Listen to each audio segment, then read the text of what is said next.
discovered at our Sussex AI Interdisciplinary Conference in January, massive on lots of other fields because everyone kept talking about him. So Paul's research background spans neuroscience, cognitive science, robotics and artificial intelligence, and digital Holocaust memory in these contexts as well. And his scientific aim across all of these is to develop a theory of mind and brain and to apply it to interventions and technologies that support and advance the human condition. He's the chairman of the Future Memory Foundation, which pioneers new approaches towards commemoration of the Holocaust and Nazi crimes. And I'm going to pass on to Paul. Hour for speaking. Okay. And then I'll do. Let's try that. Wait for things for questions. Great. Well, thank you. Also great to be here with all of you. Thank you for the invitation and thank you for the kind introduction. So everybody start typing on Menti. I hope I spelled it correctly. Yeah. Oh, I forgot something really important. We need Philippa in the room. Can someone go grab her?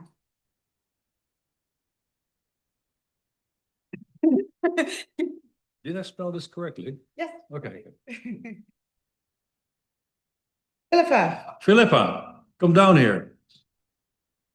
we wanted to do it before lots of more people left, but we wanted to, this event would not be here if it wasn't for this one woman pulling all the strings and connecting things and making stuff happen. So we wanted to say this one here.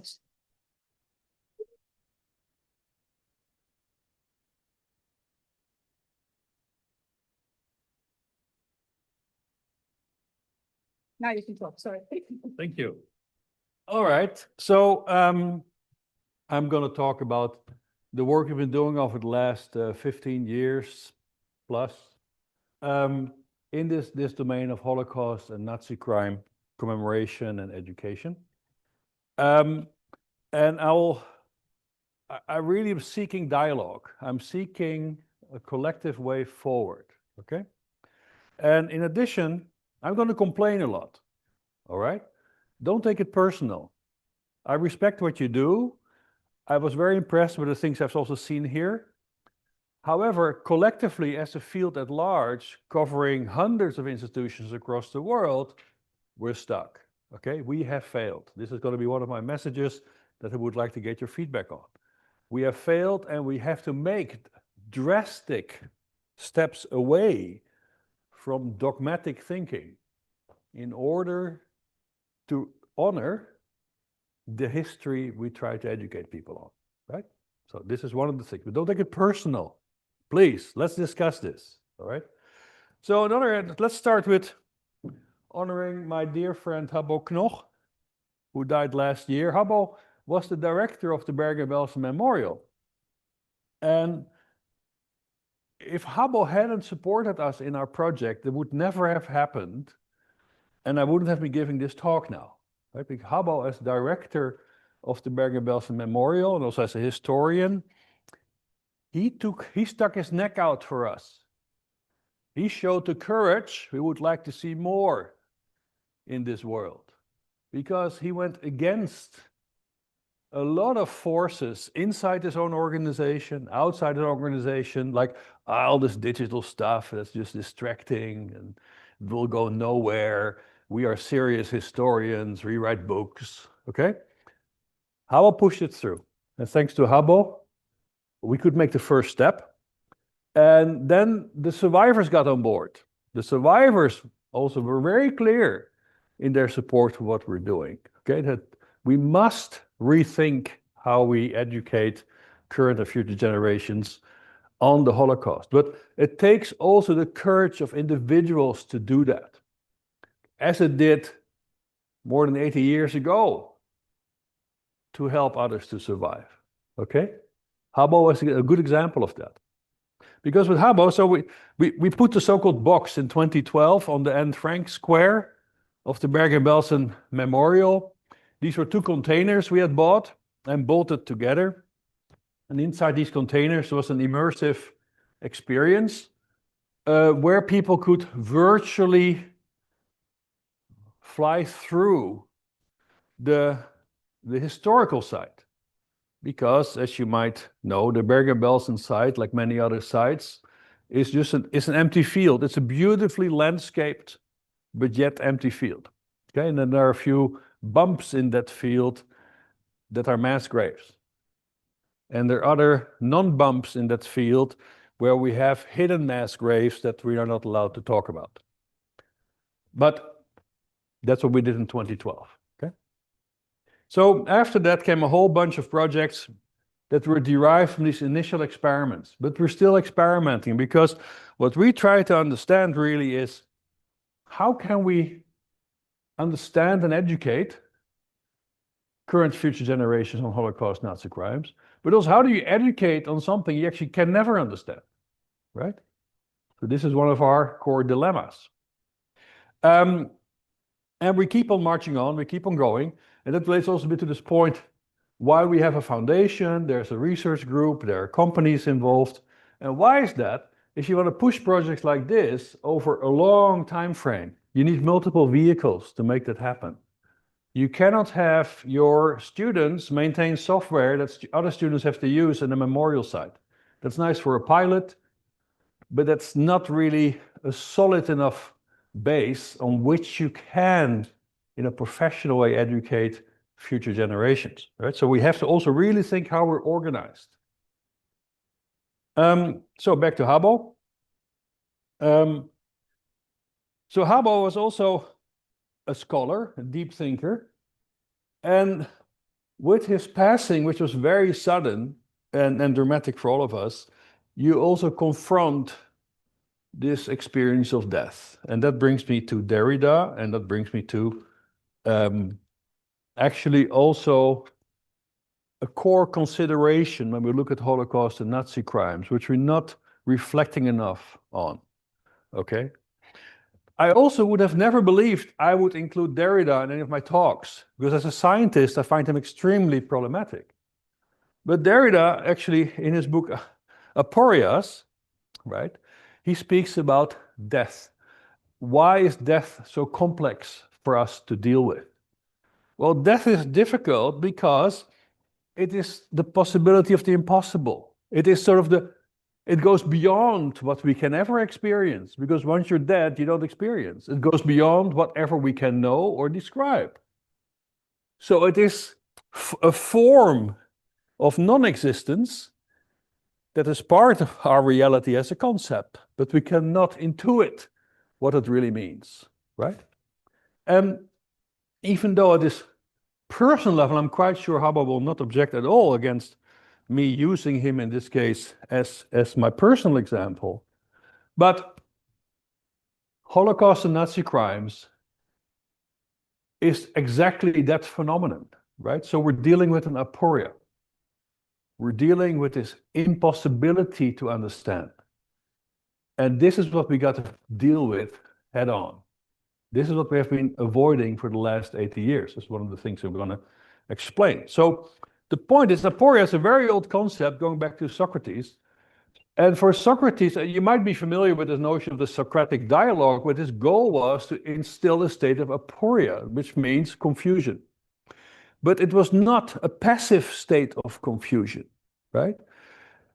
Aristotle elaborated this into a method of inquiry, because after scraping away all these levels and layers of fake confidence about knowing, which I will say something about also later, we open up a space for thought in which we can pose our questions, right? So Ortega y Gasset, actually 20th century, so we make a big jump, and I'll say something about it later. Ortega y Gasset was a fantastic philosopher. He was minister of the Republican government in Spain in the 30s during the Civil War. He wrote this beautiful little book about the revolt of the masses, warning us against fascism. Everything he wrote is still completely valid.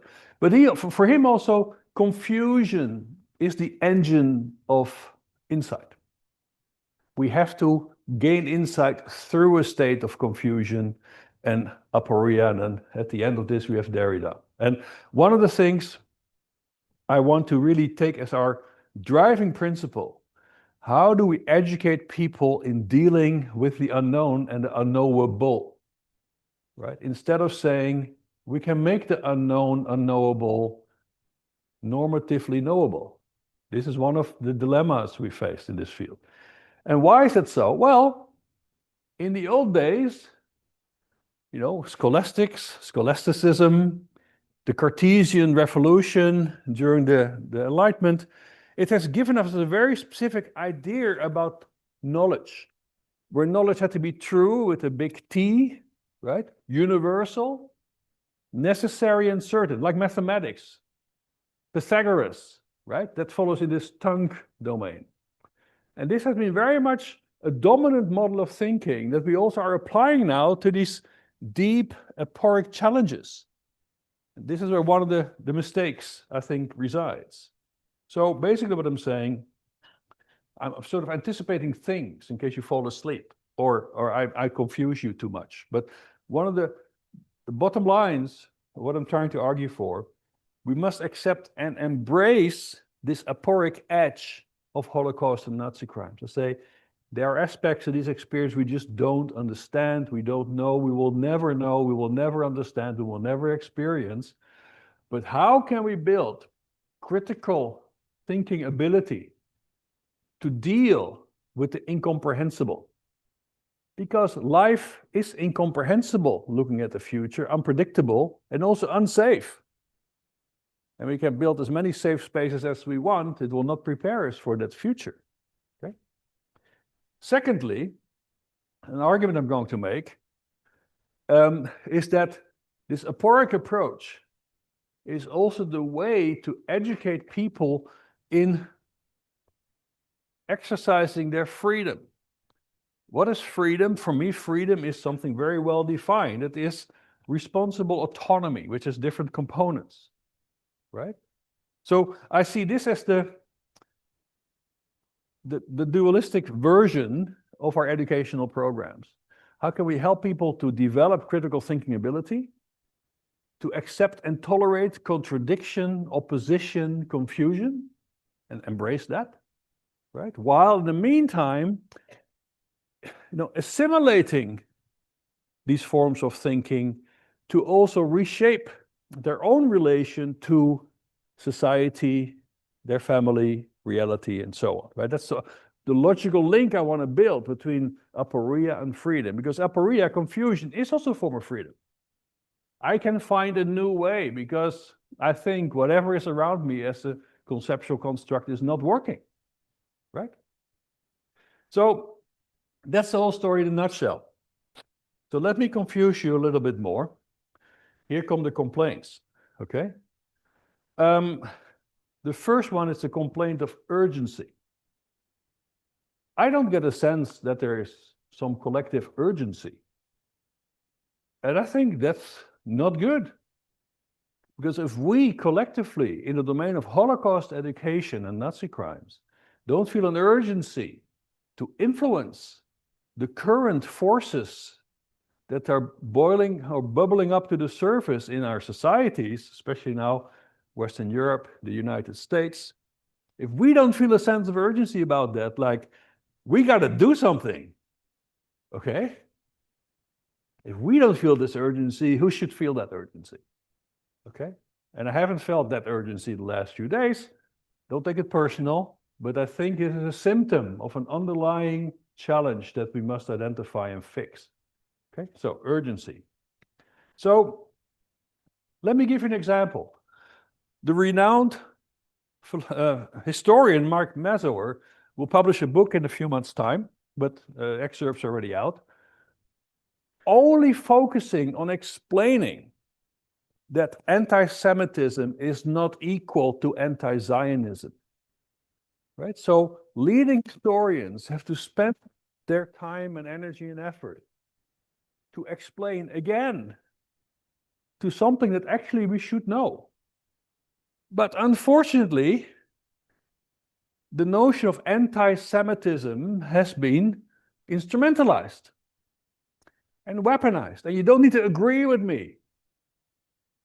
But I think you have to agree we're having a problem here. And no one is speaking out collectively. Okay? The leading historians of fascism are moving out of the US from Yale, right? Because they feel threatened in various forms. These are things that should alarm us. We should feel urgency. This is a problem, people. Okay? And the second thing is, where is the Holocaust Remembrance Alliance? Eva explained to us really very nicely how dominant they are in the network of Holocaust education. They are a huge player, these American institutions, in a country that is sliding into forms of fascism in a few months' time. Where's the urgency? I can be completely wrong, but let's hear it, okay? You don't need to agree with me, but we cannot fall asleep like this because we are all turned into bystanders, right? What do we declare in Holocaust education? Oh, we should really train people not to be bystanders. We are currently collectively bystanders, okay? We are moved in that position, pretending to educate other people to show moral courage. This is a problem. Another problem. The fantastic analysis by Samantha Power, I hope you're familiar with this book, right, about genocide. We just know genocide didn't stop after the Second World War, irrespective of the enormous efforts, right, to stop them. It just happens, still happens, okay? We have a discussion. What happens in Gaza is a form of genocide. You don't need to agree with that. But in terms of how we define genocide, there are certain important links here that we have to deal with, however difficult that is. And that doesn't mean politicizing an issue. If people die because of imposed hunger, engineered hunger, we have the same situation as the Allies found or the British Army found in Bergen-Belsen, was engineered hunger. Okay, we got to deal with it. It doesn't make you a supporter of any of the different political parties, but this is a humanitarian disaster. And if we don't speak out and act, who will? Okay? So, Raphael Lemkin, who is very much at he coined the term genocide to start with. So here in the back you see a page from his notebook where he was trying to invent a term. He's working on, how should I call this? It's a new phenomenon that we have no words, right? It illustrates this aporia again. It goes beyond what we know. But Lemkin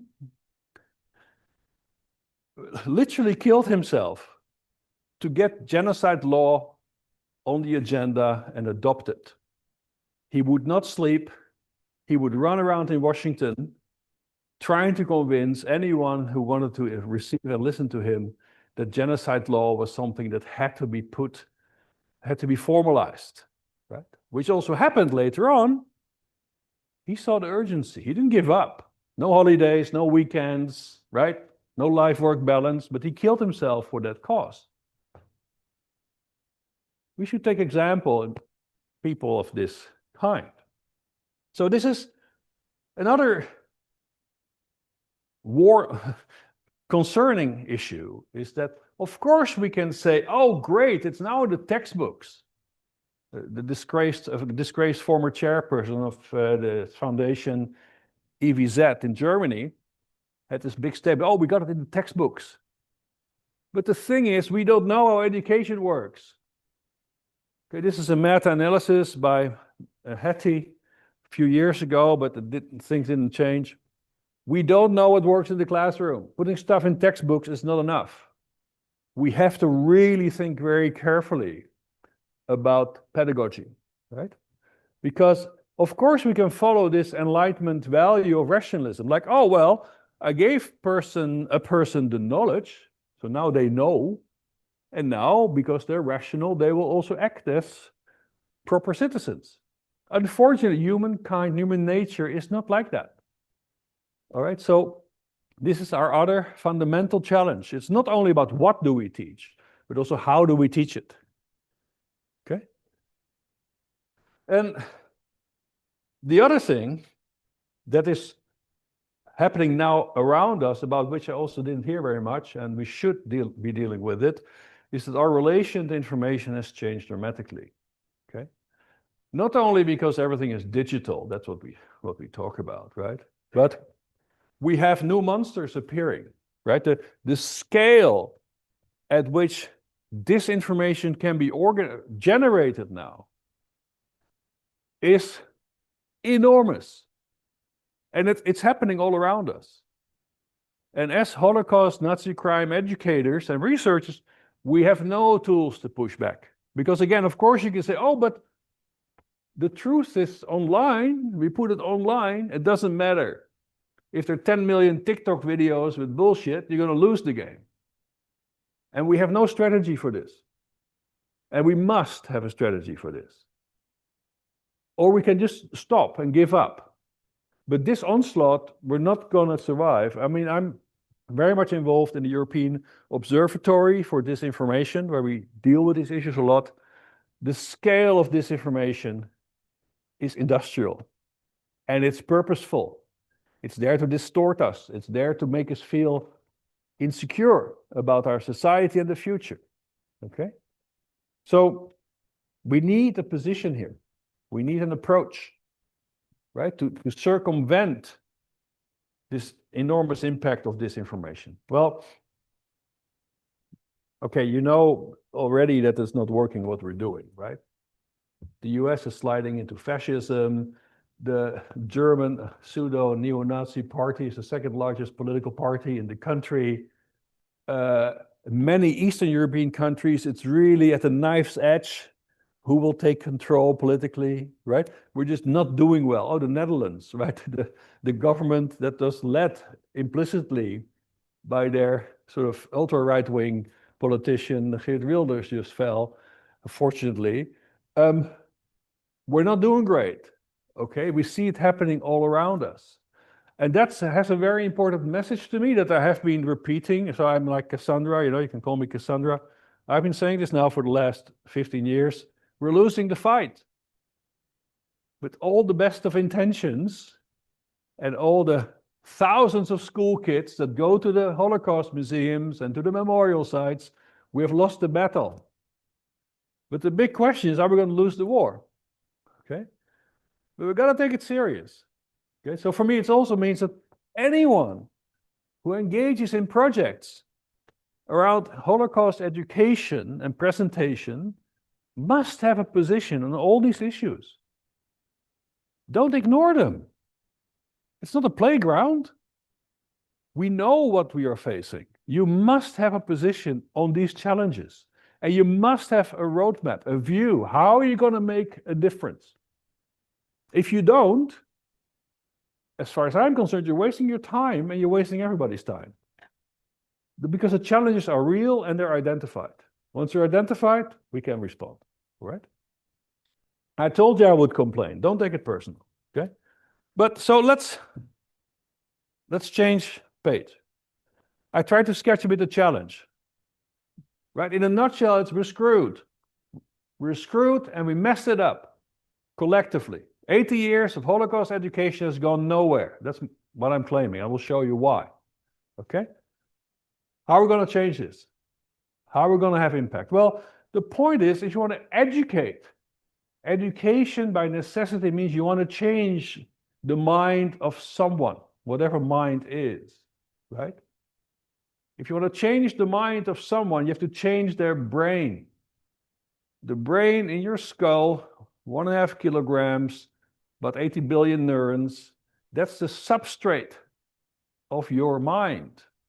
And everything you dream and wish is defined by that physical structure, okay? And that we can use to our advantage. It's not that we understand how the brain works. We don't. It's like alien technology. We have no idea. But there's some things we do know. And these few things we do know, we can capitalize on. So that has been very much my perspective, right? So we study the brain. I have a theory about the brain. And the theory is probably completely wrong. But it means I'm making commitments. I'm being testable, right? I've been saying, look, I think it works like this, and now we can validate, and then I'm wrong. Okay, fine. We have to rethink. But it also means what you see here as a scientist, being a scientist is actually really simple, right? Because all we try to do is find third-person descriptions of reality that are verifiable. So I know something because I measured, and I can tell you how you can measure it. And then we can both know something. That's our game. And that's how we work through this aporia of the aspects of reality we don't understand. It's a method, okay? Well, we have translated this also in neurorehabilitation technologies that's in use in 150 hospitals in Ukraine. We just provide this all for free. So we have a pretty good idea about how to scale software and also how to ground that software in some scientific principles. But there's urgency, okay? So that's a little bit some of the challenges we're facing. Also a bit my biographical profile in a reduced way, how I'm looking at this. So now let's enter.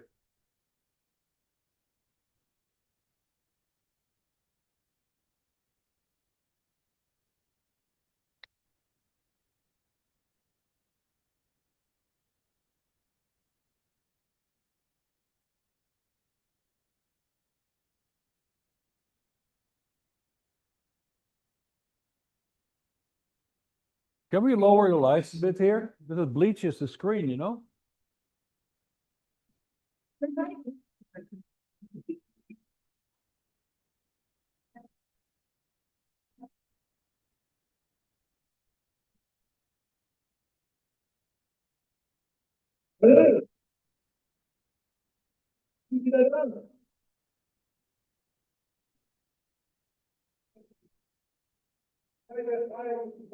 So what we did here, and this is very much thanks to the work of my colleague.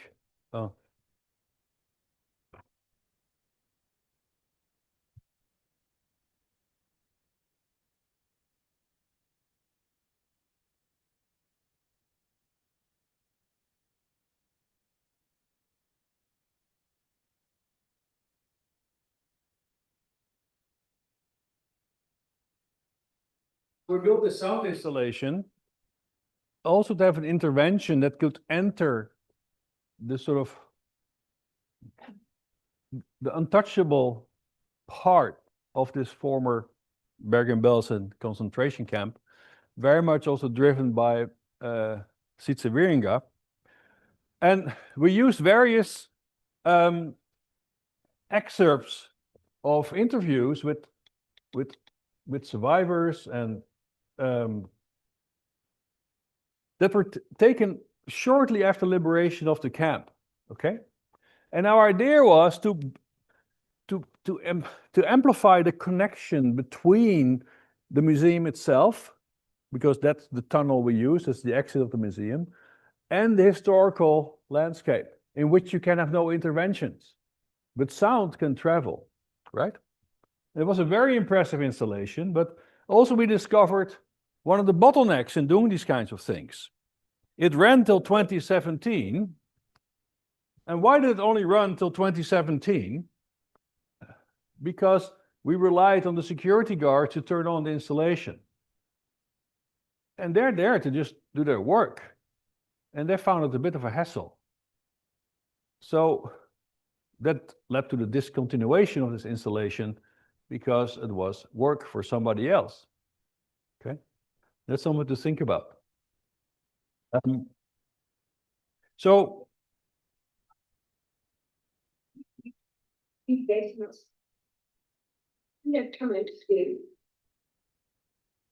this is Charlotte Grunau, and it's one of the voices that we played in that tunnel. Okay, and we had this excerpt in there as well. And what she says is really.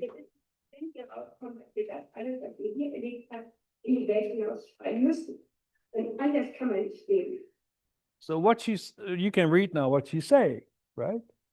So she's interviewed a few days after liberation of the camp, and she says, we must speak, we must cry out into the world what happened to us, about everything, right? So Charlotte Grunau was a member of the women's orchestra in Auschwitz, and that whole group of people, all, including Anita Lasker and others, were all transported to Bergen-Belsen in November 1944, where They managed to survive the most gruesome circumstances and were liberated. Okay?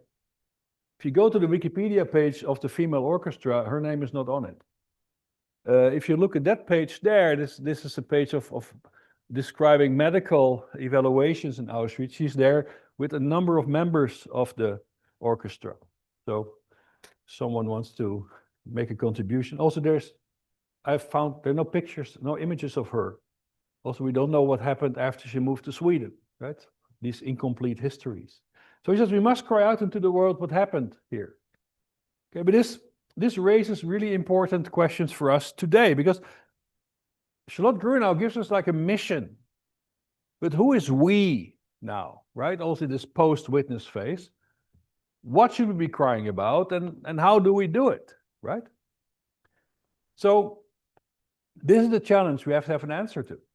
And so I want to look at it now from the perspective of what we tried so far, right? And basically the point I'm going to make in this part is to say, well, what we gravitated towards is a very much witness-centric presentation of this history, okay? And I will explain to you why this is a big problem, why this is not working. So first we have to appreciate what people found there, right? So this is the Bergen-Belsen camp in our reconstructions, right? Different sites of the camp that you can explore with the apps we built. But what people found at liberation looked more like this, right? So this is a painting by Alan Moore. Finding this landscape strewn with dead bodies. So about 35,000 people were liberated. The estimate is about 20,000 dead bodies laying around on the terrain. Here's another drawing by Brian Renault, also 4 days after liberation of the camp. And he's also describing, like he said, I cannot comprehend this, right? Because all human standards have disappeared. Humans live like animals. There's even cannibalism, which is true. There was cannibalism. Okay? So this is a world that also then Dimbleby described as the world of a nightmare. I've been showing here in the exhibition site a video of the Dimbleby report on Bergen-Belsen overlaid on an animation of his tour through the camp, which I think makes for a very powerful combination. But for Richard Dimbleby, he also says, look, this was the worst or the most horrible day in my life. We have the exhibition also in the Wiener Library. The Wiener Library has a small exhibition on the Bergen-Belsen liberation. It's a very nice exhibition. If you're in London, please go visit. Worth your while. But after the war, in this facing the incomprehensible, there was the slogan like, we shall never forget, right? This should be our motto. We shall never forget. Never forget. And you still see this restated on many occasions. And Ed Lemkin worked in an unstoppable way to ensure that genocide law would be formulated, because we had to find new ways to protect humanity from this. But also don't forget, it's worth to read the process he was in, because for political reasons, immediately the main powers in that discussion, Britain, United States, France, and so on, said, oh, let's make sure we limit the validity of genocide law. If you define it too broadly, before you know it, they're going to complain about what we do in the colonies, or what we have done in the colonies. So that it's not that this was pure altruism by the powers that be at that point in time. Why Lemkin had so much problems is that no one wanted actually to get on board with it. So what he was fighting for was at least some minimum compromise. Okay? But that compromise is now haunting us. Because that's why many of these structures we have defined are actually not working. Okay? But that was not because of Lemkin. Then the other thing we did, we institutionalized commemoration education, right? So, like I said, IRA is the leading organization here. There are 800 museums and institutions in their Rolodex. Here I list also some of their main partners. We institutionalized commemoration, right? So, but that of course opens up an interest. So every solution has its own problems, right? Because essentially we built bureaucracies of commemoration. And this is worth also further investigation. What are the consequences of that? Are bureaucracies acting out of pure altruism and human value? No, they also need to survive. They also are complex organizations with internal and external politics. Okay, so how well is that helping us? If you read David Graeber, who I really respect a lot, the late anthropologist, right? He also is analyzing how bureaucracies again create their own forms of violence. Really, it's worth to think about this more carefully, right? But in the 60s, there was a big transition in the paradigm. There was the Eichmann trial, right? In the Eichmann trial, something really important happened, and it was very, very relevant for how we deal with Holocaust history and commemoration, because the prosecutors did something really smart, which is of lasting value to humanity, because let's make this trial about the witnesses, because we want to use this trial to develop a record of what happened, right? I don't show a picture of Eichmann. Who cares about Eichmann, right? It's about the witnesses, this trial. What's about leaving a record? We want to leave a record forever, right? So there were 112 witnesses called up. You can find them all at the Yad Vashem. So this started to already move from a form of, let's say, justice, as that's was being thought after in the Nuremberg trials, to testifying, right? And this was then further cemented by the Shoah series by Claude Lanzmann, who, of course, a project that he developed over 11 years, where he collected 350 hours of raw footage of interviews, largely with survivors, to document, right? In the meantime, this has expanded. By now, across these various archives, there's about 116,000 hours of interview material. So no single human will be able to go through that, right? Which, of course, raises all sorts of interesting questions. Do we need 160,000 hours? If you talk to the experts, often a very small subset of all the interviews are really used, okay? So we also use witnesses in education, right? We had them speak to school classes, to the public, and so on, documentaries. And also what I heard here in various presentations, we say, well, it's about emotion and empathy. That's what the witness brings us, okay? And so all these witnesses, these hundreds of thousands or thousands of hours of witness reports, have to bring us empathy and emotions through which we will hopefully follow, human values in our conduct. But what we're forgetting, emotion and empathy, are very limited concepts. Empathy does not mean sympathy. Empathy does not mean action.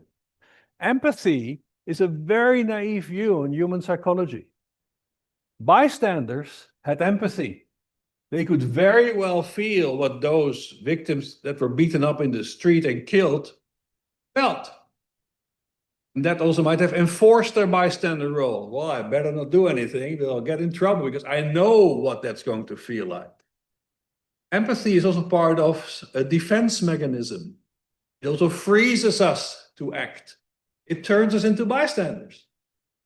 Emotion, so forget empathy. If anyone wants to use empathy in education, fine, but give me arguments why this will work. Okay, show me. I'm claiming here it doesn't work. I'm going to give you one example on emotions. Emotions lead to confabulation. There's a huge literature on that. I will show something about it a bit later, if not running out of time. But the human brain has about a dozen different memory systems.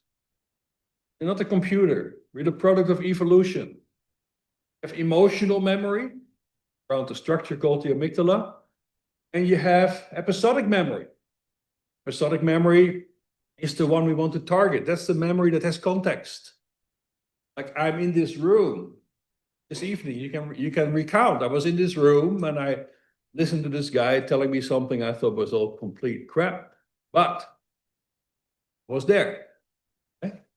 Emotional memory is a very localized memory. It focuses on single items that are sort of traumatic, like the dead body that you see. So, and these memory systems are often also in competition and not necessarily aligned. So if you educate on emotion, you're not educating. You're just traumatizing your subjects. Okay? It doesn't mean that emotion plays no role in narratives. Of course it does. But it has to be used in a very controlled way. So this is what a simple experiment we did. Prove the point in cultural heritage. We reconstructed the delousing building of the Bergen-Belsen Memorial, which is a site, of course, where you also have this transition often in which people are dehumanized. Right? This is where you lose your possessions, your clothing, whatever, you get mistreated. We built 2 virtual visits to this building. One very factual, that just told you what's the space, what's the function, how many people, and so on. The second group got a very personal story, a testimony of a person who went through the delousing building, and she recounted her experience. Right? And then we did something really simple. We just asked people, okay, we posed them questions immediately after the experience about things they might have encountered, but we also asked them a week later. And you see that the group that was exposed to the emotional narrative has better recollection immediately after the experience, but already after a week, the accuracy of their memory is significantly below that of the factual group. And that is a signature of this confabulation, because the human mind, what we do, if you ask me something like, tell me something about the delousing building, I have a vague recollection of some details, your brain will start to fill things in, because this is how our brain works on prediction. We predict stuff. Confabulation to us subjectively feels very comfortable. So it's not on purpose, it's not bad intention. It's just how memory systems work. If there are missing bits, we fill it in. It's like hallucinations in these AI models. We do exactly the same thing, right? But so just to show you, don't just say like, oh, the witness testimony is very emotional, that's great. No. Please explain in much more detail why you think that emotion in that context is going to be beneficial in the educational context. Right? So the other thing that we have to worry about, so here, this is something experiments we did with survivors. So this is one of the survivors who we took on the terrain. Suzanne went to Sweden after the war, but we took a reconstruction. No, not so near that I could not see the people in the kitchen, so what they were doing. So we are revisiting sites. The people, that people and the many people I saw. In, Like the movement that you described. From the job. Right. And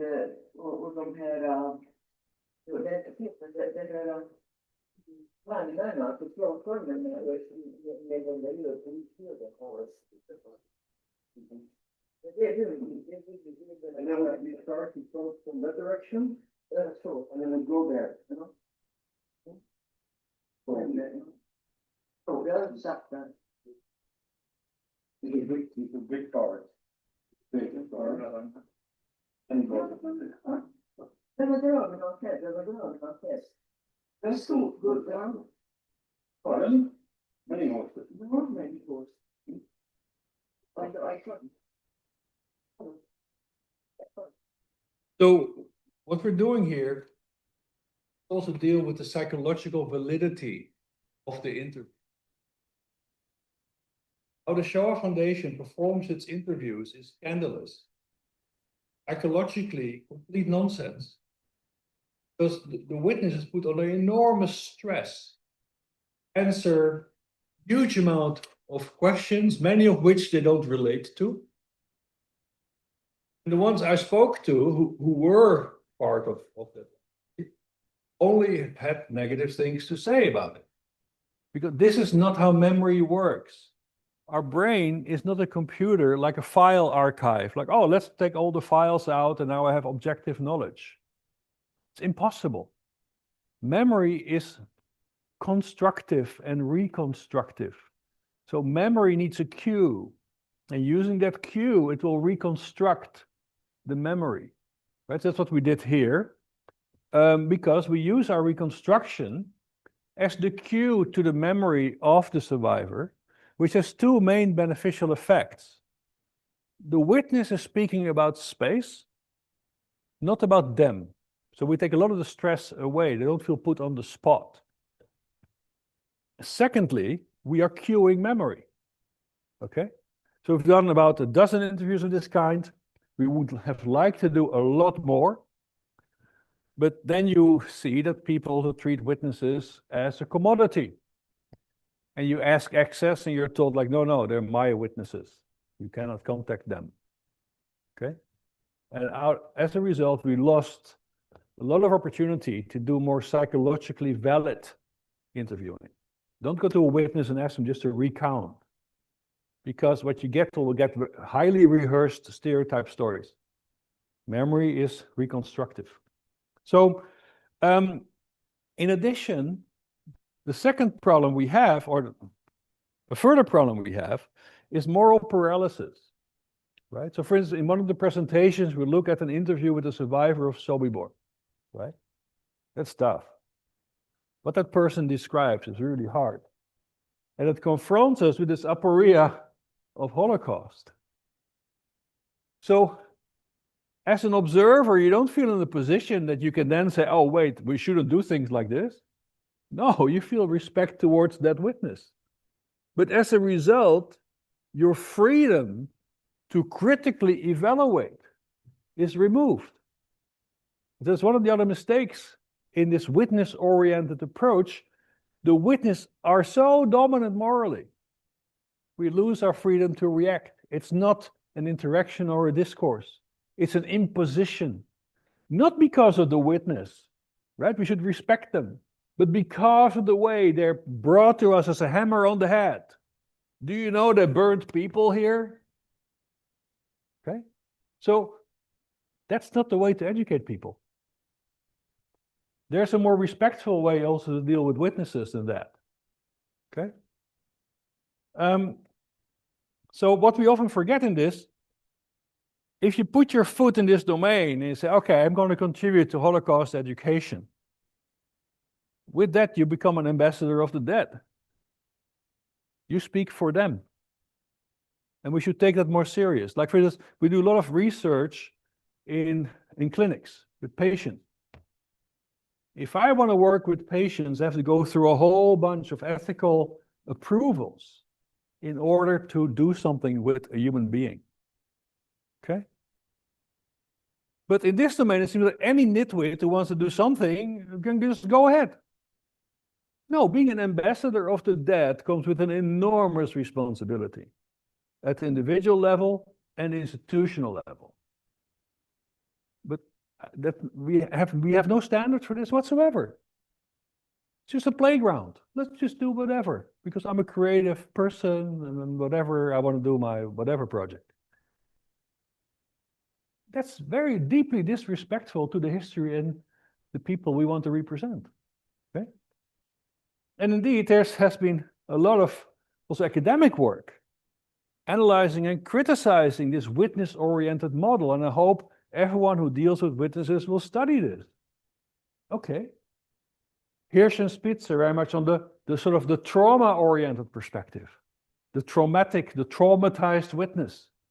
co-traumatizing the observer. Gerlach, who also very much emphasizes the high selectivity and bias in the groups represented in Holocaust history, right? Also partly due to how we define genocide law, right?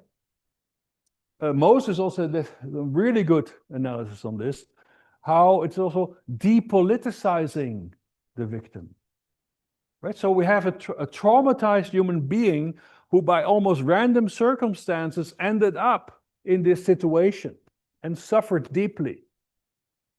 So we don't look at it from the perspective of, no, there was a system behind this. It was contingent on something, a political process. Okay? And as a result, as also from Moses' analysis, as a result, we also have to imagine that these crimes were committed through pure hatred by the Nazis from outer space, who just disappeared after 1945, because we have depoliticized the victims. But the victims are the result of a process, and we must educate people on the process. Moreover, imagine we have all people in this world listen to all testimonies were ever recorded. Will that make for a better world? Just think it through as your thought experiment. For me, the answer is clearly no. It's not enough. Okay? And the other thing is, of course, disinformation. And for your pleasure, this is all generated with AI. These pictures, the whole flow, it's all fake. Okay? But I could easily have told you a story about each of these pictures with all fake information. It's just, it would have been a few minutes of work. Okay? This is the new world we're entering with our witness testimonies. Okay.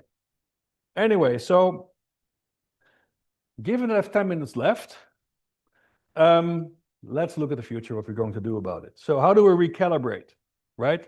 Kurt Vonnegut versus Santayana, right? Human nature versus the values of the Enlightenment. Well, the witnesses are central in establishing the ground truth of the Holocaust. But historians, if we say ground truth, they all start to get very nervous. But the first thing we need, okay, is a ground truth data set. We must know the facts. I will emphasize this again later. But so witnesses are central to this ground truth, but they are in themselves not a pedagogical method. We want to change the mind, right? We want to change the brain. Then what we also forgot, who speaks for what Primo Levi called the drowned, right? The drowned and the saved. The drowned were those that were not saved. Who speaks for them, right? Like for instance, if you look at, this was the summary of the Bergen-Belsen concentration camp and its population, signed by Kramer, the camp commander, on the day they handed over the camp to the British Army. And he's listing here the numbers, how many prisoners were where. Well, the Jewish prisoners were a small group, still thousands, but certainly not the biggest group, because most of them were already transported in the direction of Theresienstadt. Okay? But I don't think we have evenly represented that. In the last commemoration, 80 years of liberation, the whole narrative was a Jewish narrative, and we have to respect that. But they were maybe 20% of the population. The majority were Russian prisoners of war, women, a lot of women from the Warsaw Uprising, male political prisoners. No one was there to speak for the drowned. And that should worry us.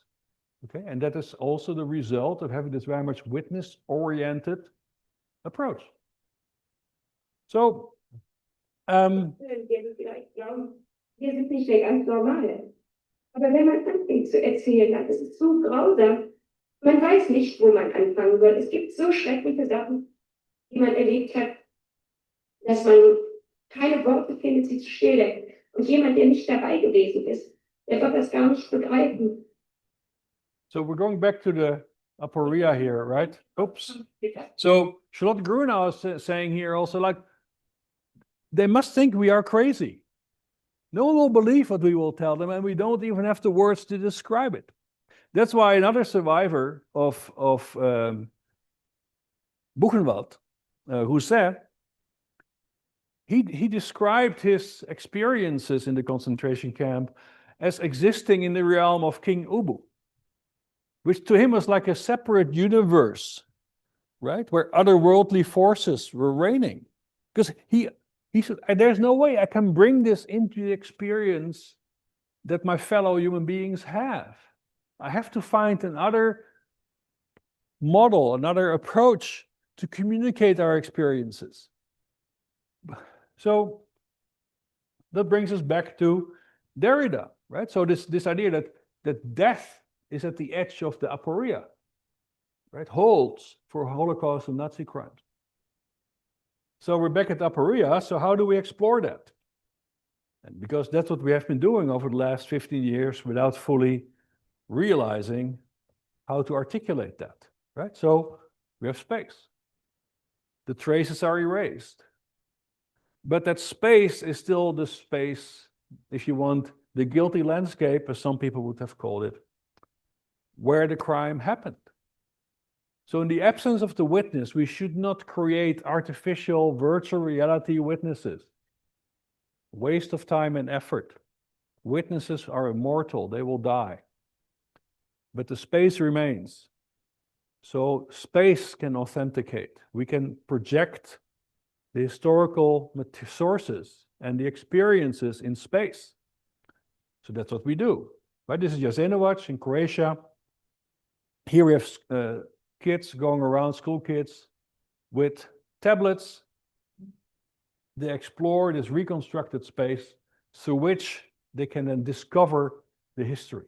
Right? So the steps in which we do that is reconstruct the space, recapture the space, right? Reunite the space with its narratives. I'm going to say something about this. Allow individual discovery. So respect the agency and autonomy of every visitor. Let them discover their own story. But of course, in a guided way. It's not random, right? But individualized experience.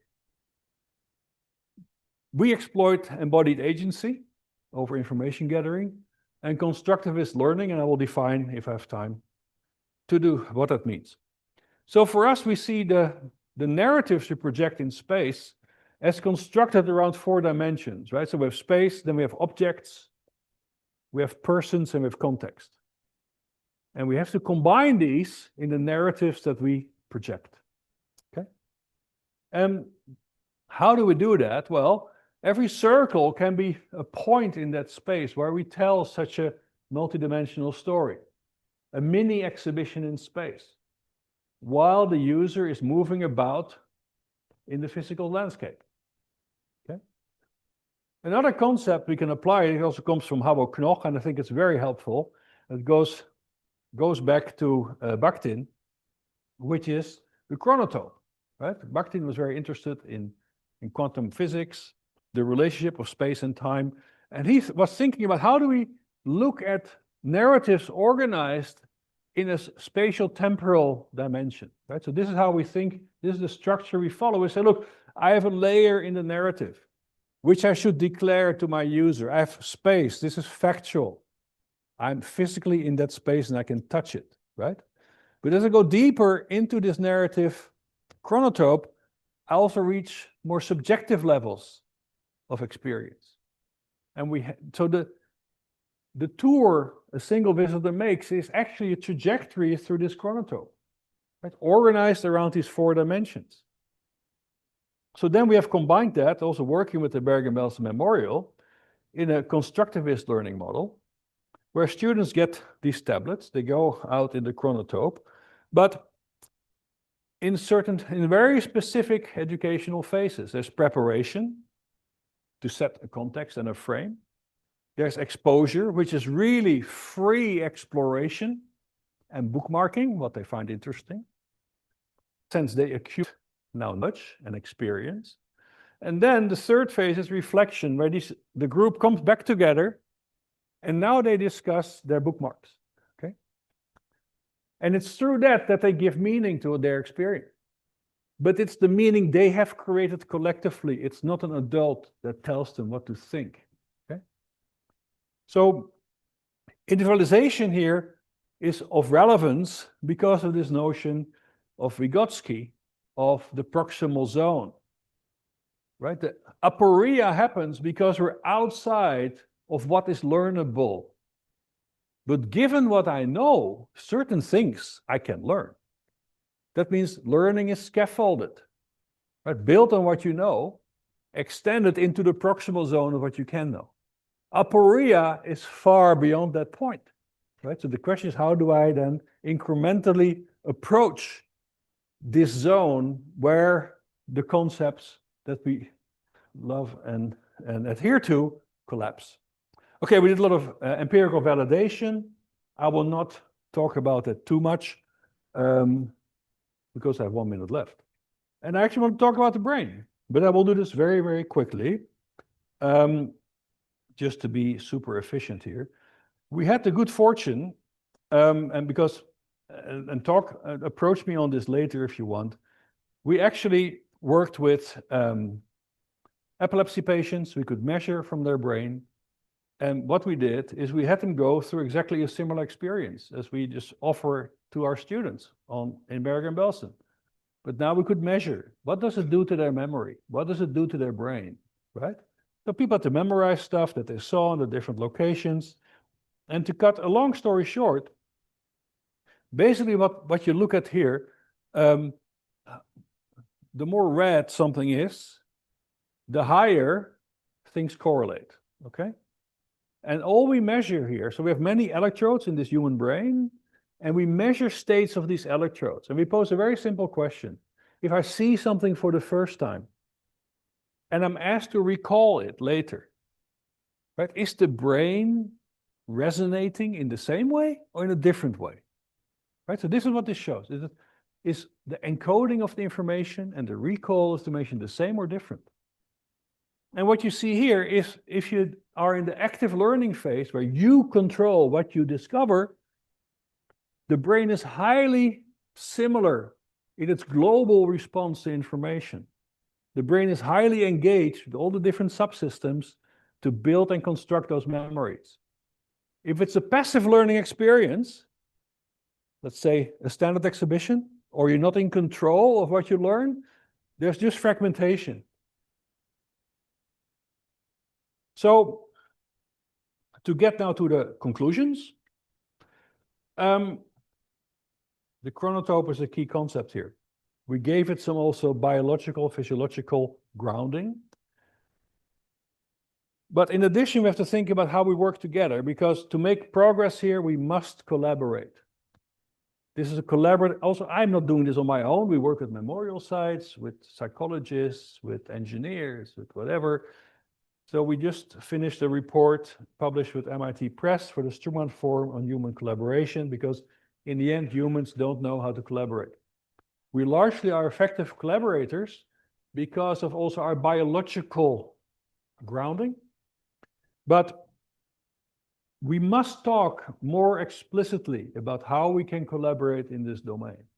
Are our goals aligned? Really fundamental. Are we instrumentalizing the things we want to actually, what we declare to work on? So please take a look at this book. And we also in this field, we must improve the way we collaborate. Collaboration is not good. Every memorial site is its own little island. Okay? Not talking to other islands. Then from an education perspective, what I'm doing, I'm linking education now to a notion of freedom, as I mentioned earlier, but freedom as responsible autonomy. And here I'm very much basing the intuitions on the work by Dave Graeber and Wengrow, who distinguish three forms of freedom. The freedom to disobey, to move, and to form a group. So what I'm looking at now in terms of creating interactive narratives, we build a lot of AI systems and whatever, I want to incorporate, like for instance, we can look at disobedience. We don't have to look at the suffering witness. We can look at, in what small forms did they disobey? They sang songs together. This was against the rules, but they were exercising a fundamental freedom, right? So we can rephrase the narratives we're dealing with.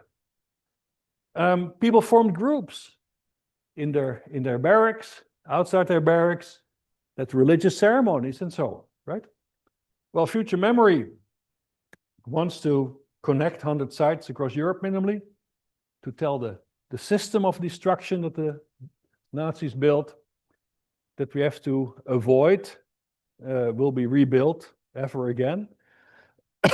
But for that, I think we have to really rethink our approach. What we did are some small experiments. I think we have traction. We show it works in certain ways. It can always be better. But I think as a community, we have to really think about our standards and how we're going to do this together. If this is wrong, that is great. But then please give me the argument. Give me the data. Show me this is not working. Show me we should do it differently. But we have to have this discussion on what are our principles of operation. And also in that, I would really appreciate the development of an ethical code of conduct. Right? As we have to do this in medical research, also this with the ethical responsibilities we have, we need a code of conduct with which we can also certify activities, okay? Unfortunately. And then lastly, to close, let's also be inspired by Raphael Lemkin, Jan Karski, these early witnesses who never gave up to ensure that this history would be living on and also respected. It's up to us to do that. If we don't do it, who will? Thank you very much.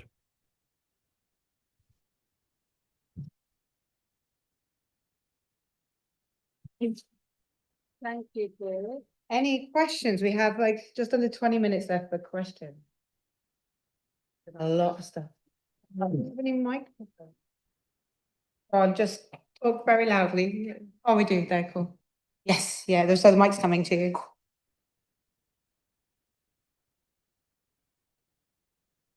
Thank you. Oh, wow. Thank you for this very inspiring and also entertaining piece. I was very tired. I'm not anymore.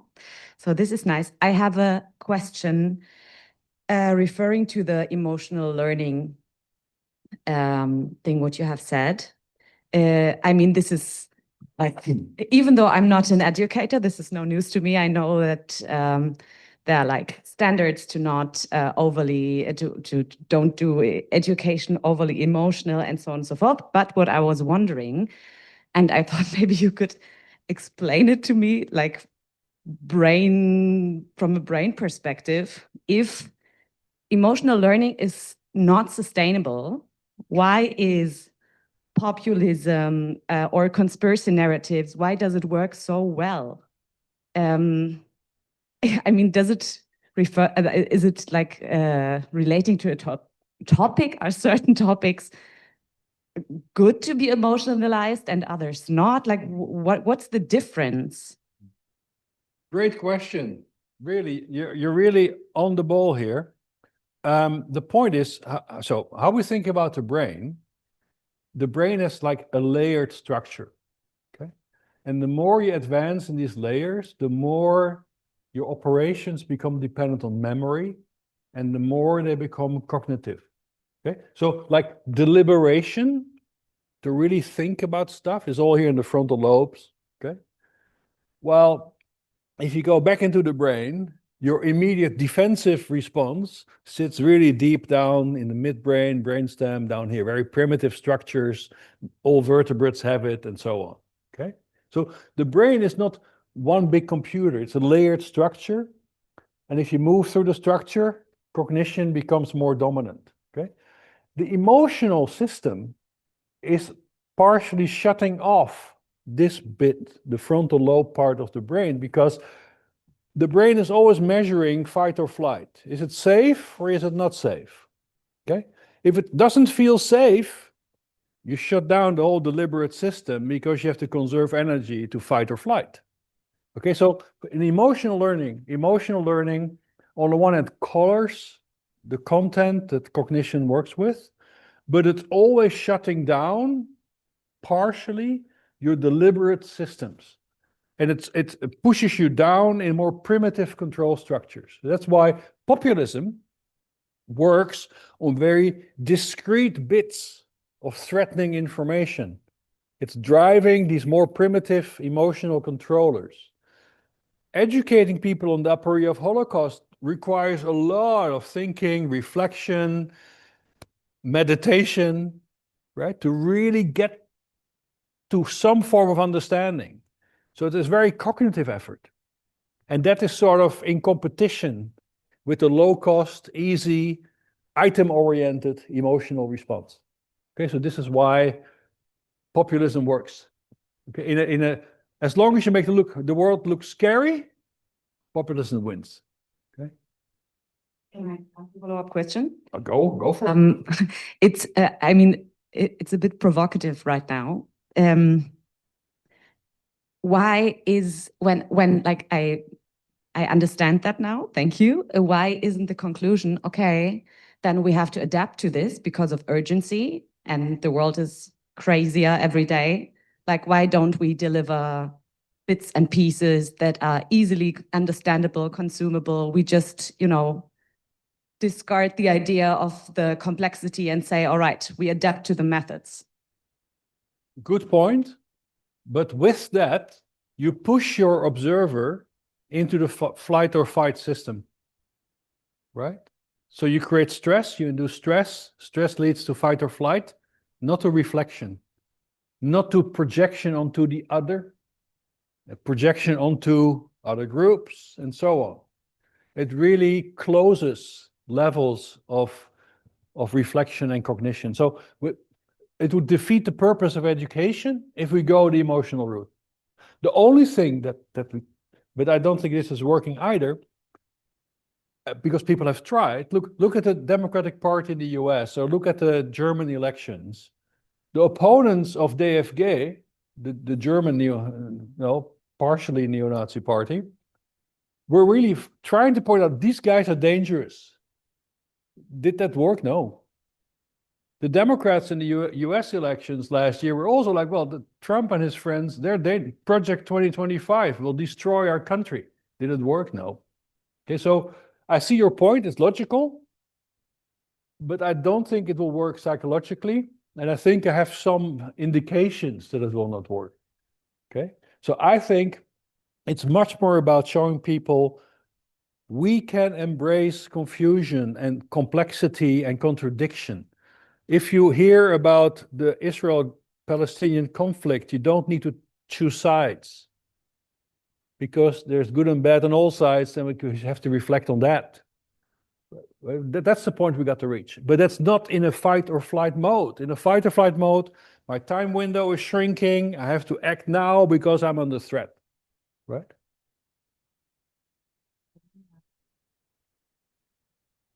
Thanks. Paul, first of all, thank you very, very much. I agree with you on the first notion. We kind of have lost. In a way, we are not where we want to be in a field of Holocaust education and outreach and remembrance culture. What you told us when I grasped your narrative, which was deeply complex, is that we've had in the last few years, and I'd say it starts as soon as 45, 46, the trials, a culture focusing on witnesses, on survivors, actually. And what you're countering this with and saying it would be more successful is talking about space. So we come from the personal to the more neutral, because we have the space. And I keep on wondering, yes, talking about witnesses is simplifying in a way. And I do understand your argument here about what I wouldn't call emotional, but often pathetic and thought narrowing in working. But what comes to my mind is actually the complexity of human agency that we have also, of course, with survivors, with those who were murdered, but coming from Germany especially, I think about bystanders, I think about perpetrators, and I ask myself, in your argument of moving from the personal towards the spatial, why don't try to be more complex and tackle what's, I think, more difficult, but also more important currently, talking about bystanders and perpetrators. And I'd love to hear what you think about that. Yeah, no, this is really a good point, and that's why I put up the video here. I'm not saying we replace the witness with space, just like that, okay? But I'm saying, no, don't worry. But I'm making the point, I'm saying it's the authentication that is switching, right? So for authentication, we move from witness to space, but for the narrative, for the content, I will still rely on witnesses, as you see here. But I scaffold it in space. So space is just a way to drive the memory systems and to authenticate. And then I tell the story, and the story is this chronotope in which personal stories are an important ingredient, but not the only ingredient, right? So I'm not replacing witness with space, but space gets there to authenticate and to drive the memory system. And then I tell whatever narrative I want to tell within that chronotope. And this is now what we're looking at very much. How do I guide a user through this chronotope to really maximally drive their agency and autonomy in the choices they make, also getting comprehensive information that's meaningful to them. And witnesses will be still an important contributor to that. Okay, so it's more embedding witness testimony in indeed a higher dimensional content space. But it's still a core ingredient, so I'm not reducing that. I hope that this is clear. Anna, did you say?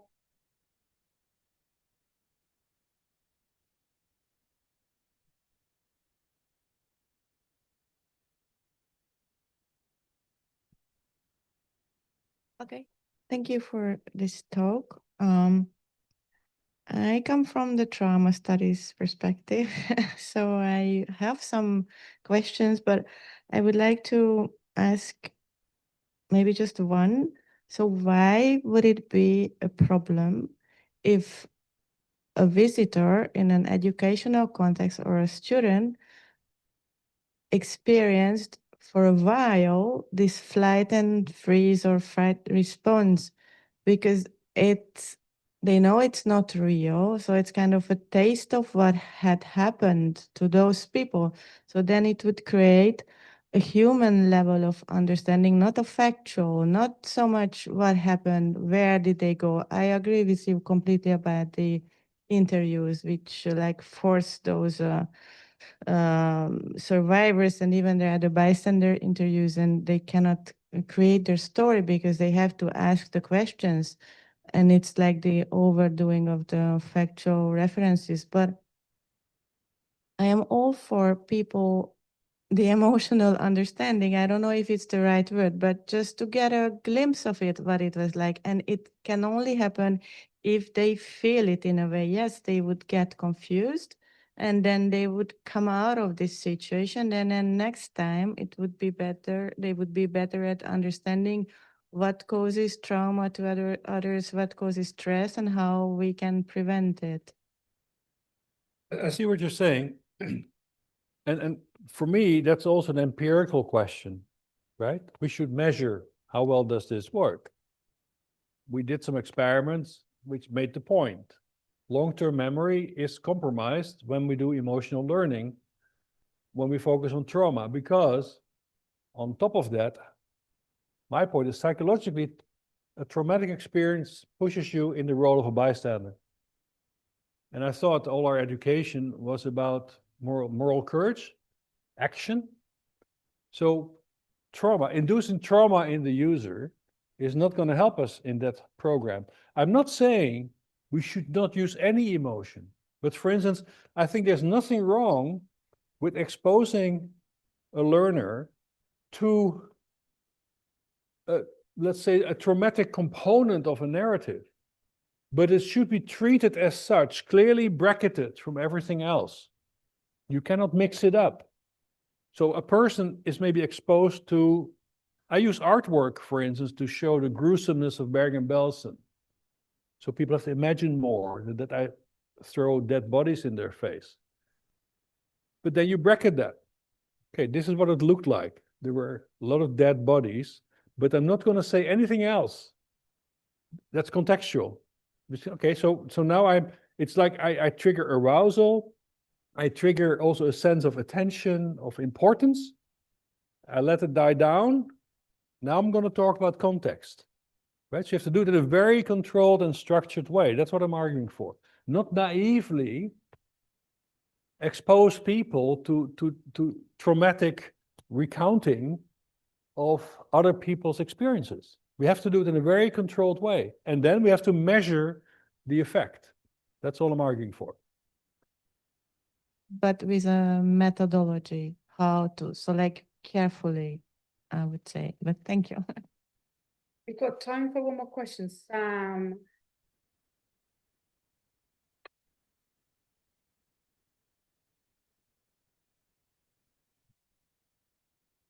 Hi, cheers. Thank you. Question, yes. Is it a question or a kind of appeal for further reflection? I'm kind of new. I think I class myself as still quite new to engaging with the field of Holocaust memory studies and genocide studies, Holocaust studies. And I'm picking up on your comment about, I can't remember the exact tense, but, you know, we have failed. I'm,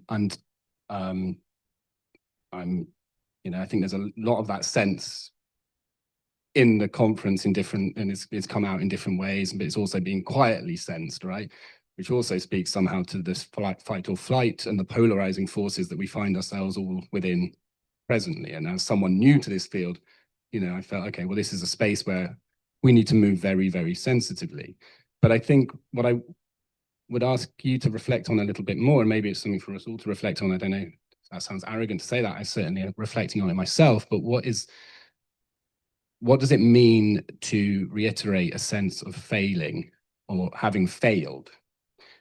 You know, I could quite easily ask, when did we start failing?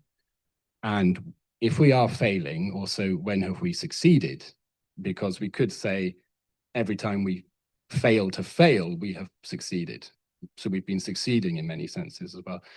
And I think the reason I want this reflection is because it comes back to your last slide. And I wonder whether we are also still failing to, even in that slide, I think, you know, recognize the urgency and ask ourselves, what next? What are next? And also, no, not to disrespect these conversations, but these are very specific type questions about what to do in terms of the witness or the space. But for me, this last point on collaborate and the exclamation mark is central. And I think it lies behind the point of this whole conference, which is we've got to avoid polarization within ourselves. So I just kind of want a bit more reflection on that kind of, have we failed? Are we failing? When are we succeeding? Where now? So just a small question. Well, look, thank you. This is very helpful. The point is, I see a lot of dogmatic adherence to a practice of commemoration and education. How do we break through dogma? This is one challenge we have, okay? This is why someone has to also bring the bad news. This is why you hear me say these things, like, we failed, okay? Are there successes? Yes. The Falstaff Memorial tripled its visitor numbers within 1 year using our application, okay?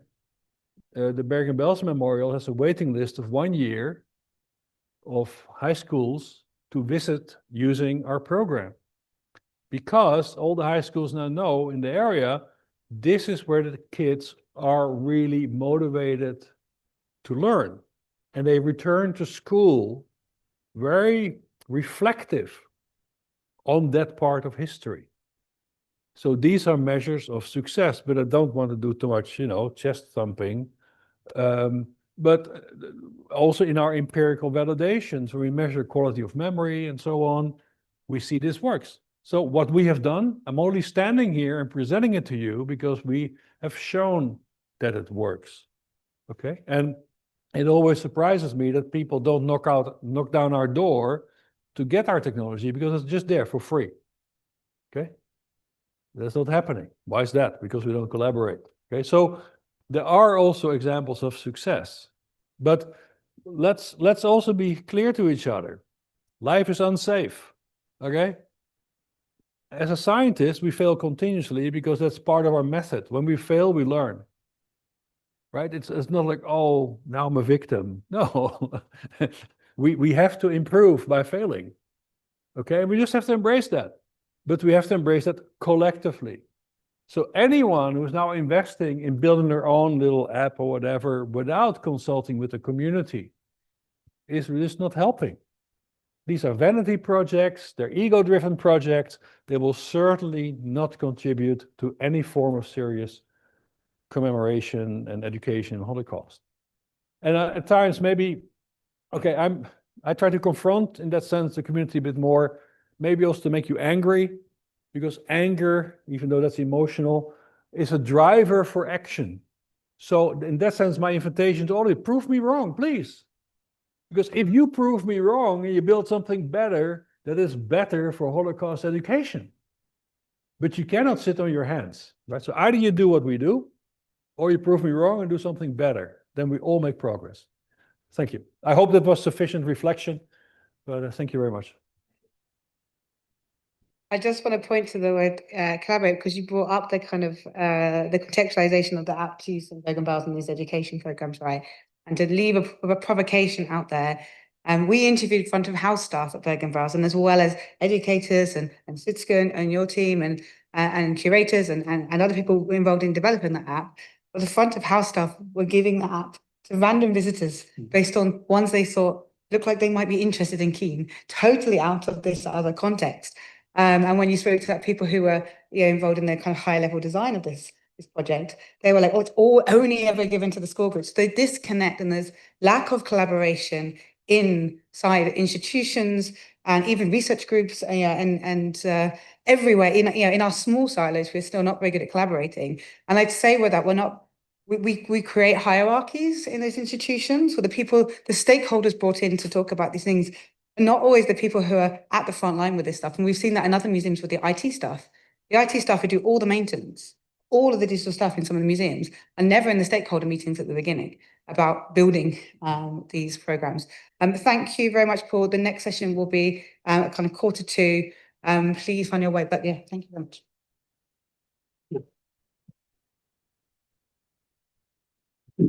And I'm around.